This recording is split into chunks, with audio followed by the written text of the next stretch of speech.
Bonjour à tous, on se retrouve pour cette nouvelle vidéo et aujourd'hui on va voir les objets. Je vais vous montrer comment manipuler les objets, alors que ce soit en leur ajoutant des propriétés ou en faisant des copies des objets et comment fusionner les objets. Donc on commence tout de suite. Donc on va créer notre première constante qu'on va appeler voiture 1. On va lui attribuer un certain nombre de propriétés comme de porte, 4. Et ensuite, ce qu'on va faire, c'est on va lui attribuer une couleur. Alors, on va faire rouge. Donc, pour se convaincre que notre algorithme marche correctement, on va faire un console log de voiture 1 et on va exécuter. Si tout se passe bien, comme vous pouvez voir, on va voir notre objet apparaître sur la console. Parfait.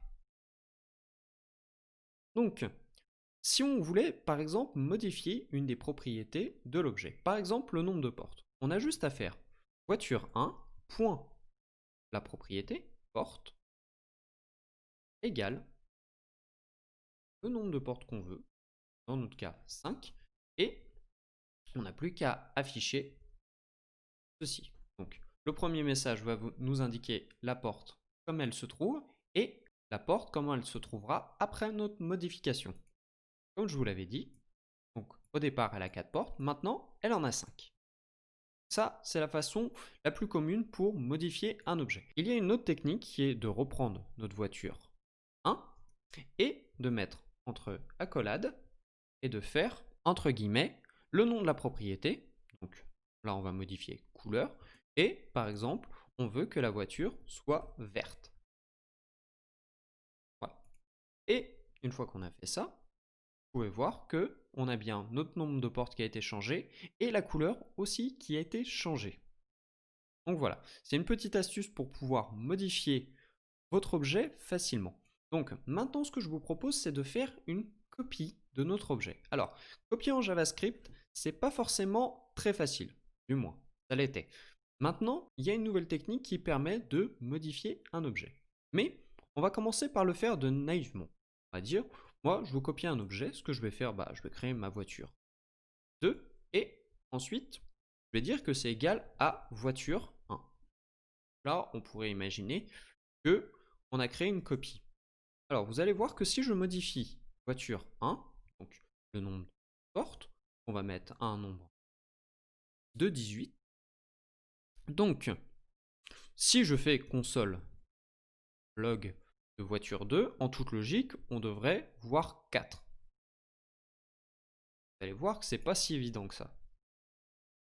Là, vous pouvez voir que si je mets voiture 2, vous pouvez voir que la voiture 2, elle a aussi 18 portes. Alors, c'est un peu bizarre, on s'attendrait pas trop à voir ça. Et c'est normal parce que, en gros, quand vous écrivez const de voiture 2 égale voiture 1, en réalité, vous dites à la machine qu'elle va utiliser la même adresse mémoire. Donc, en réalité, vous n'êtes pas en train d'avoir une copie, mais vous êtes en train de manipuler le même objet, qui est au même endroit dans la mémoire. Donc, c'est un petit peu embêtant. Alors, comment on pourrait faire pour pouvoir créer notre voiture 2? Et grâce à E6, il y a une technique qui est très simple. Vous allez juste mettre entre cotes. Donc, grâce à E6, vous avez une petite technique qui vous permet de mettre entre accolades, comme si vous vouliez créer un nouvel objet. Vous allez mettre 3 points de suspension et ensuite, vous allez faire voiture 1. En gros, ce qui va se passer, c'est que vous allez faire un itérateur. Donc, vous allez itérer sur les clés de l'objet. Donc, vous allez prendre voiture 1, vous allez prendre la première clé, vous allez la copier à l'intérieur de l'objet, vous allez prendre la deuxième clé et vous allez le copier dans l'objet. Et c'est ce qui va se passer. Vous allez créer une copie de voiture 1. Si vous voulez savoir que c'est bien une copie, ce que vous allez faire, c'est que vous allez faire voiture 1.porte. Et dans notre cas, on va voir que le nombre de portes de voiture 2 ne va pas changer. Pourtant, on a bien modifié celui de voiture 1. Console log de voiture 2 et vous allez voir que dans notre cas, on a bien 4 portes. Donc, comme je vous l'ai promis dans le début de l'épisode, ce qu'on va faire maintenant, c'est qu'on va vouloir fusionner deux objets. Donc, on va reprendre notre voiture et on va enlever. On va vouloir créer une voiture avion. C'est un exemple hein, pour la démo. Hein. Je ne sais pas si ça existe une voiture avion.